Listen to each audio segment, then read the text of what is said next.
نحمده ونصلي على رسوله الكريم اعوذ باللہ من الشیطان الرجیم بسم اللہ الرحمن الرحیم رب اشرح لي صدری ویسر لي امری واحلل عقدۃ من لسانی یفقہوا قولی۔ قرآن کریم اللہ تعالیٰ کی وہ عظیم کتاب ہے جو انسان کو ہدایت، نصیحت اور کامیابی کا راستہ دکھاتی ہے۔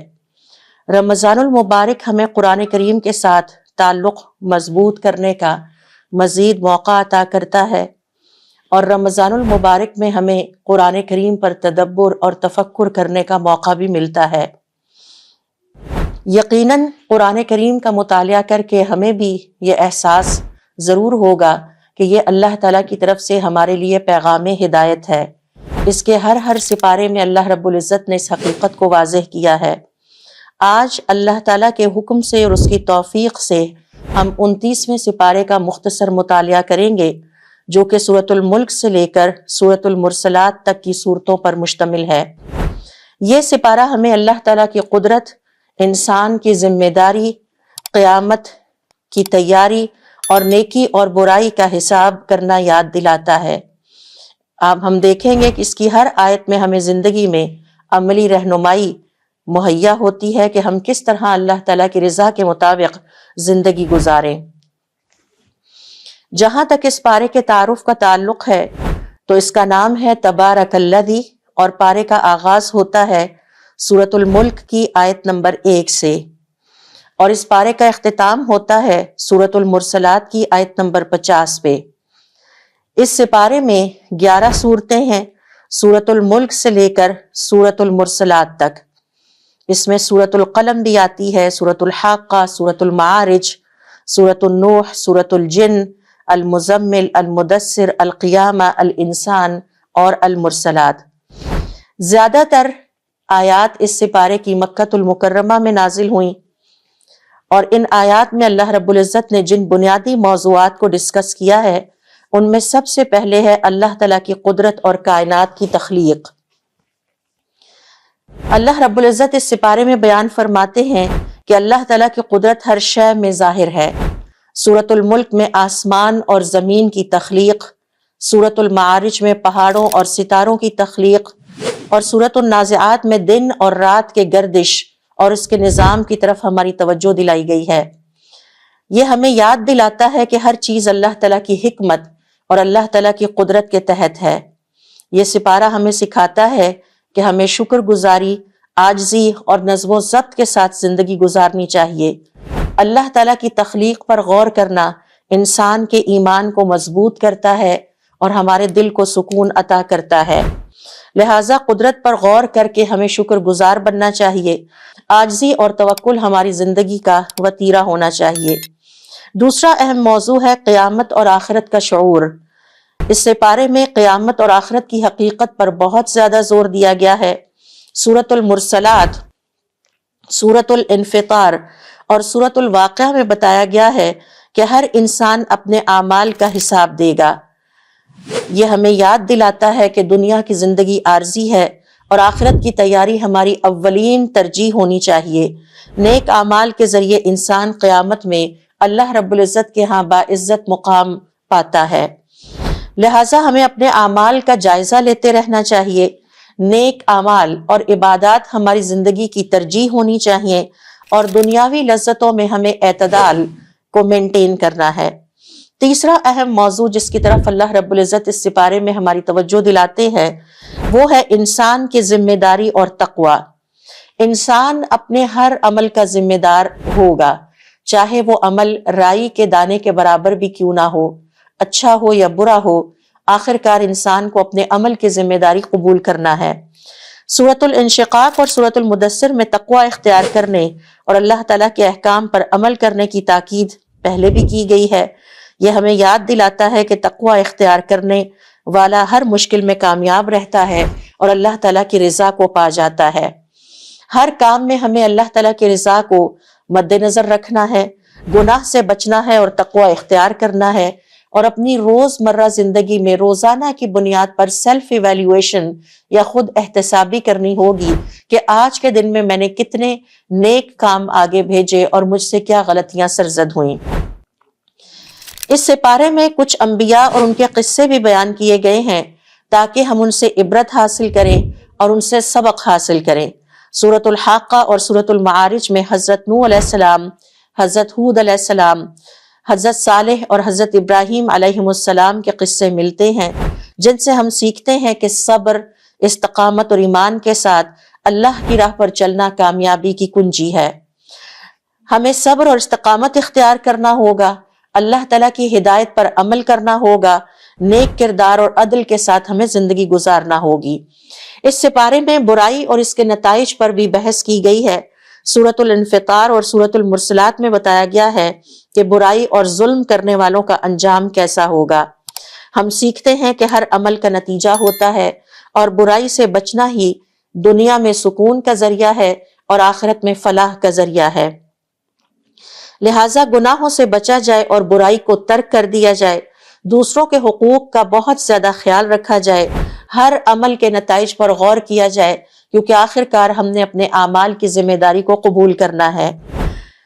اس سپارے میں نیکی اور انعامات یعنی اس کے انعامات کے بارے میں بھی تفصیل سے بات کی گئی ہے۔ سورۃ الواقعہ اور سورۃ المدثر میں اللہ رب العزت بیان فرماتے ہیں کہ نیک اعمال کرنے والوں کے لیے جنت میں عظیم انعامات ہیں۔ اس سے ہمیں نیکی کرنے کی ترغیب ملتی ہے اور یہ سپارہ ہمیں یاد دلاتا ہے کہ نیکی نہ صرف آخرت بلکہ دنیا میں بھی سکون اور عزت کا باعث ہے۔ لہٰذا ہمیں ہمیشہ نیکی اور احسان کرنا چاہیے، دوسروں کے لیے وہ کام کریں جو فائدہ مند ہو اور نیکی کو ہمیں اپنی عادت ہی بنا لینا چاہیے۔ اللہ تعالیٰ کی ہدایت اور قرآن کریم کا پیغام بھی اس سپارے میں ڈسکس کیا گیا ہے کہ سورتیں قرآن اور اللہ تعالیٰ کی ہدایت کی اہمیت کو بیان کرتی ہیں۔ اس سپارے میں بتایا گیا ہے کہ قرآن انسان کو سیدھے راستے پر چلنے کا پیغام دیتا ہے۔ یہ سپارہ ہمیں یاد دلاتا ہے کہ اللہ تعالیٰ کے اس پیغام ہدایت پر عمل کرنا ہماری زندگی کو روشن اور کامیاب بناتا ہے۔ قرآن کی تعلیمات پر عمل کرنا ہماری ذمہ داری ہے۔ اللہ تعالیٰ کی ہدایت اور اللہ تعالیٰ کے اس پیغام ہدایت کو قبول کرنا اور اس پر بھروسہ کرنا بھی ہماری ذمہ داری ہے۔ لہٰذا ہمیں چاہیے کہ علم حاصل کریں اور اس پر عمل کریں۔ معاشرتی اور سماجی انصاف اور عدل کی اہمیت کو بھی یہاں اجاگر کیا گیا ہے۔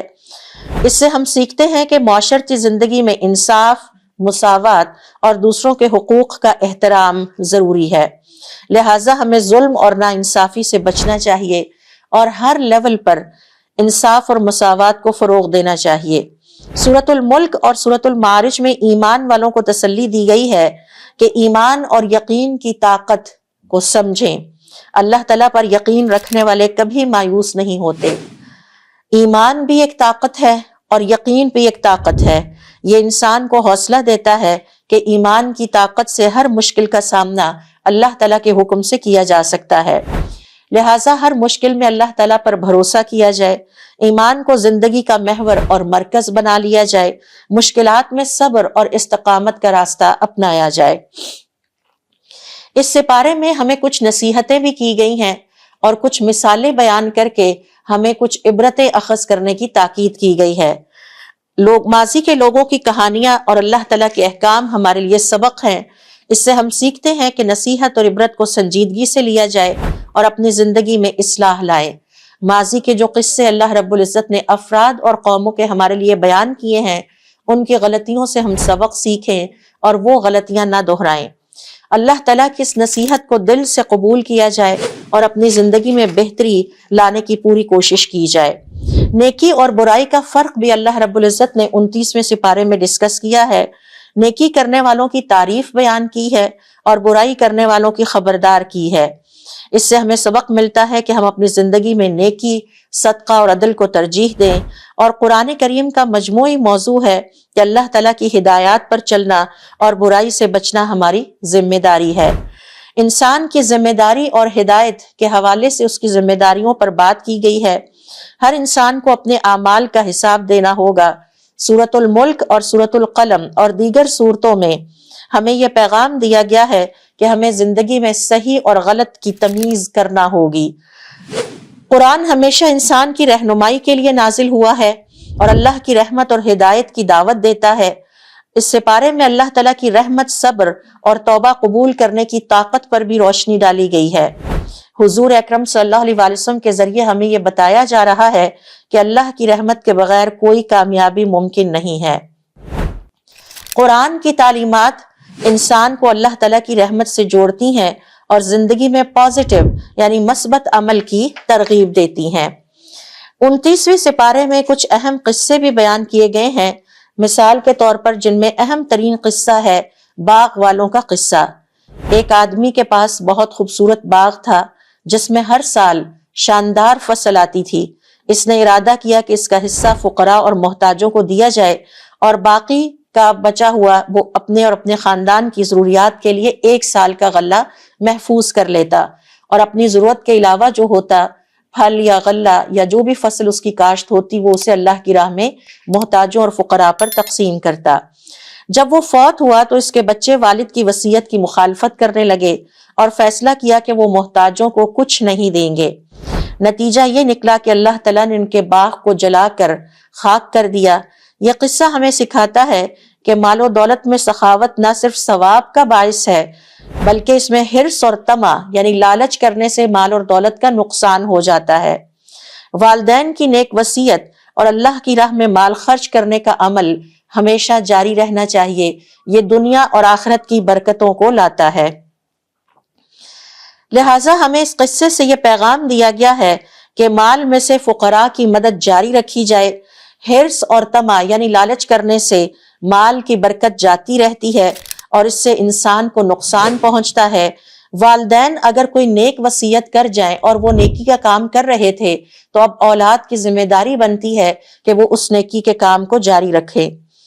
دوسرا قصہ اس سپارے میں ہے ولید ابن مغیرہ کا، جو کہ 29ویں سپارے میں اللہ رب العزت نے اس کا حوالہ دیا ہے۔ ولید ابن مغیرہ ایک امیر اور طاقتور قریشی تھا، اسلام کے بدترین دشمنوں میں سے تھا۔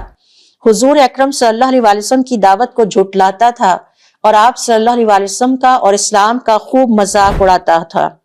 اللہ تعالیٰ نے اسے بہت زیادہ دولت اور بہت بڑے رتبے سے نوازا تھا، لیکن اس کے باوجود وہ لوگوں کو اپنی دولت کے ذریعے اور اپنے منصب کے ذریعے اسلام قبول کرنے سے روکتا تھا اور کہتا کہ حضور اکرم صلی اللہ علیہ وسلم کا کلام نہ سنا جائے۔ ایک دفعہ اس نے قرآن کریم کو کہیں سنا اور اس کی تاثیر کو بہت زیادہ محسوس کیا اور اس کا اعتراف بھی کیا کہ یہ قرآن کریم بہت اثر انگیز کلام ہے، لیکن پھر تکبر کرتے ہوئے کبھی اسے جادو قرار دیتا اور کبھی حضور اکرم صلی اللہ علیہ وسلم کے بارے میں کہتا کہ وہ کاہن ہے یا نجومی ہے، اور اپنے منصب اور اپنی دولت کو استعمال کر کے لوگوں کو قرآن کی طرف متوجہ نہ ہونے دیتا بلکہ رکاوٹ ڈالتا۔ اس پر اللہ رب العزت نے اسے بہت سخت پکڑا اور چند روایات کے مطابق آخر میں وہ اپنی دنیاوی دولت اور رتبے سے محروم ہو گیا۔ لہٰذا اس قصے سے ہم یہ سبق سیکھتے ہیں کہ دنیاوی دولت اور رتبہ انسان کو اللہ کے احکام سے منحرف کرنے کے لیے استعمال نہیں ہونا چاہیے۔ حق کو جان کر اس کو محسوس کرنے کے باوجود اگر اس سے منہ موڑا جاتا ہے، یعنی جس طرح اس نے اچانک قرآن کریم سنا اور پھر اس کی تاثیر کو محسوس کیا اور پھر اپنے ساتھیوں میں بیٹھ کے اعتراف کیا کہ ایک بات تو صحیح ہے کہ قرآن کریم ایک ایسا کلام ہے جس کا اثر ہوتا ہے، لیکن اس کے باوجود اس نے حق کو پہچاننے کے باوجود اس سے منہ موڑا اور پھر اپنی ساری انرجی اس بات پر لگا دی کہ لوگوں کو اسلام کی طرف، قرآن کریم کی طرف اور حضور اکرم صلی اللہ علیہ وسلم کی پیروی سے روکا جائے۔ یہ واقعہ اللہ رب العزت نے بیان کر کے دراصل ہمیں یہ پیغام دیا ہے کہ تکبر انسان کو حق قبول کرنے سے روک دیتا ہے۔ اس نے قرآن کریم کی تاثیر کو محسوس کیا لیکن اپنی سرداری اور غرور کی وجہ سے اسے تسلیم نہیں کیا، وہ دنیا کے فریب میں آ گیا۔ حق کو پہچان کر اس کا انکار کر دینا بہت ہی بڑا جرم ہے اور اللہ کے ہاں گناہ ہے۔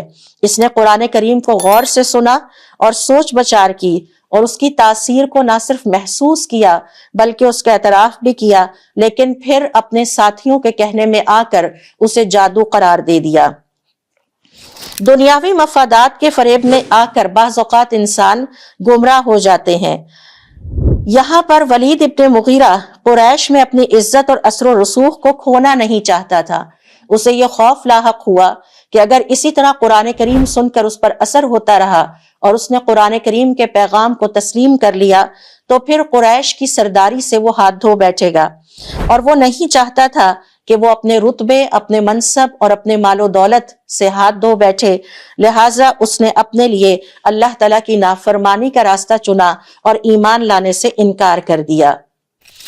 اس واقعے میں اللہ رب العزت نے ہمیں یہ بھی پیغام دیا ہے کہ قرآن کے بدترین اور اسلام کے بدترین اور حضور اکرم صلی اللہ علیہ وسلم کے بدترین دشمن بھی اس بات کا اعتراف کرتے تھے کہ قرآن کریم ایک ایسا کلام ہے کہ جو دل اور دماغ پر اثر انداز ہوتا ہے۔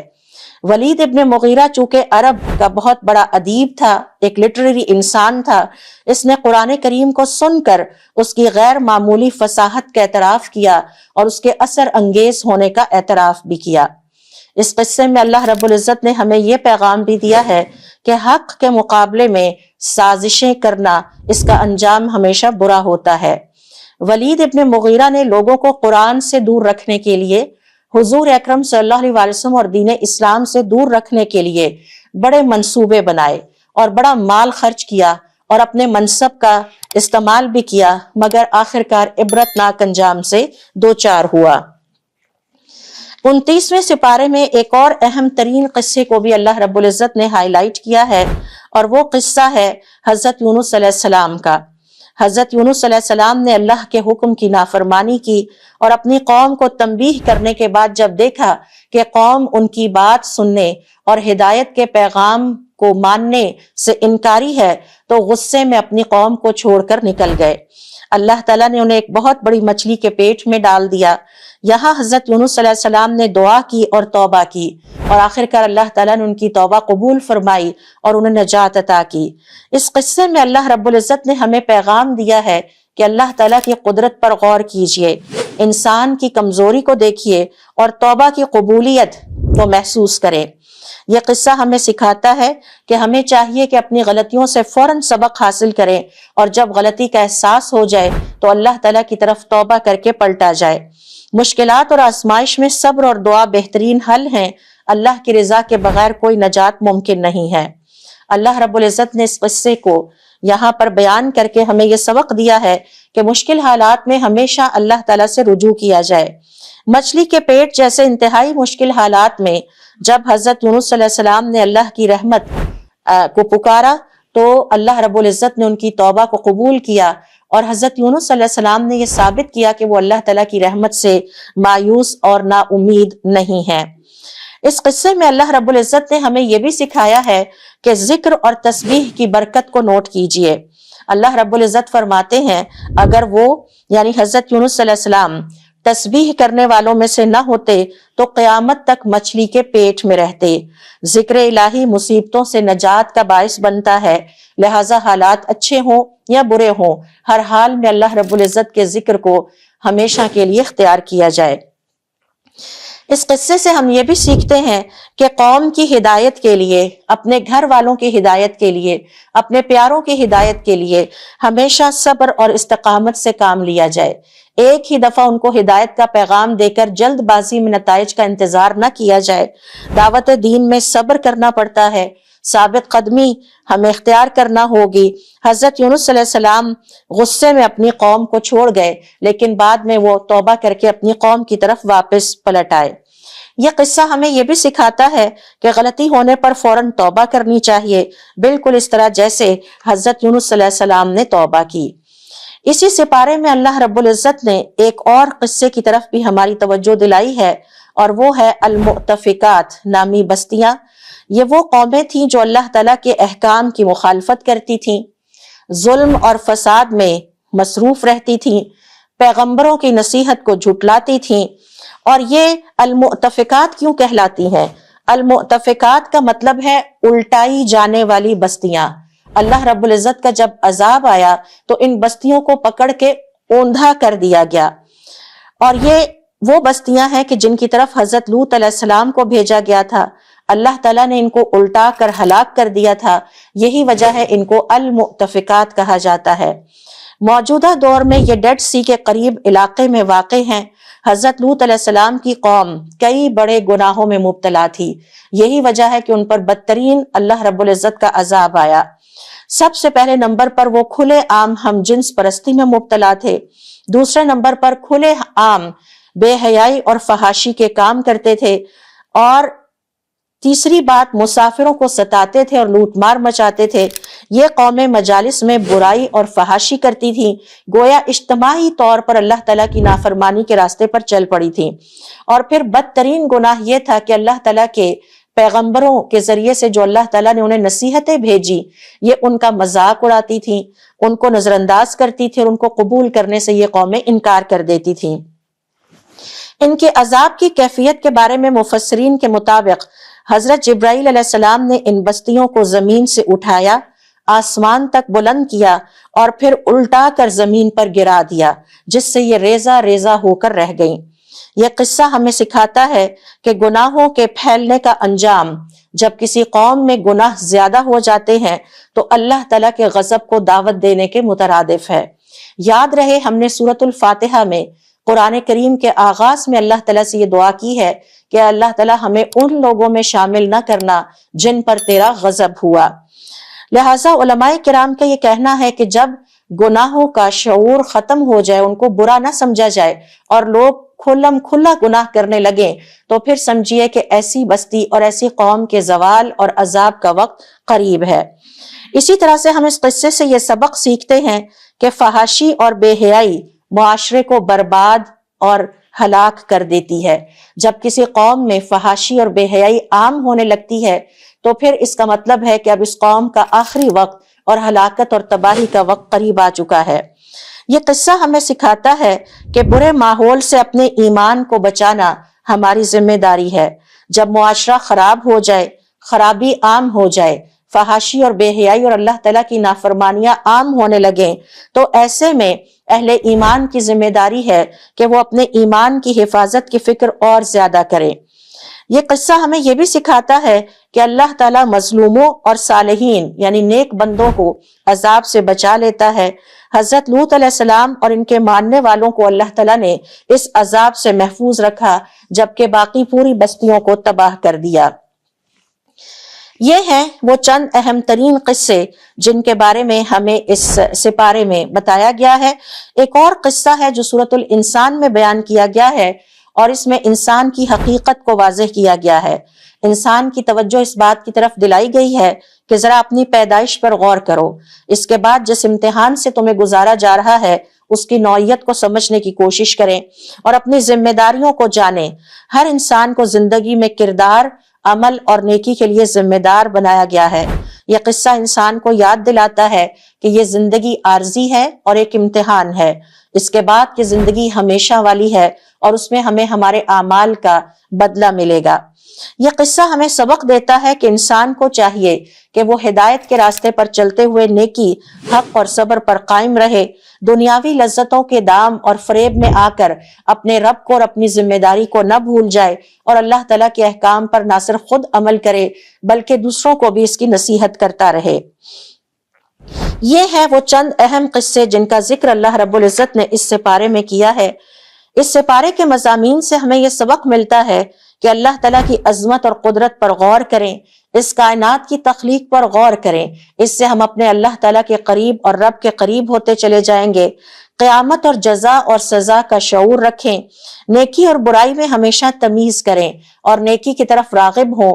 زیادہ سے زیادہ اس زندگی میں نیکیاں کمانے کی کوشش کی جائے، اپنی زندگی میں ذمہ داری کو سمجھیں اور اللہ تعالیٰ کے پیغام ہدایت پر عمل کریں۔ اللہ کی رحمت اور اللہ تعالیٰ کی توبہ سے کبھی مایوس نہ ہو، وہ توبہ کو قبول کرنے والا ہے، اور توبہ کی اہمیت کو کبھی نہ بھولا جائے۔ اللہ رب العزت سے دعا ہے کہ اللہ تعالیٰ ہمیں قرآن کریم کی ہدایت کے مطابق زندگی گزارنے کی توفیق عطا فرمائے، موت سے پہلے موت کی تیاری کرنے کی توفیق عطا فرمائے، نیکی اختیار کرنے اور برائی سے بچنے کی ہمت عطا کرے، اور ہمیں اپنی رحمت سے دنیا اور آخرت میں نوازے۔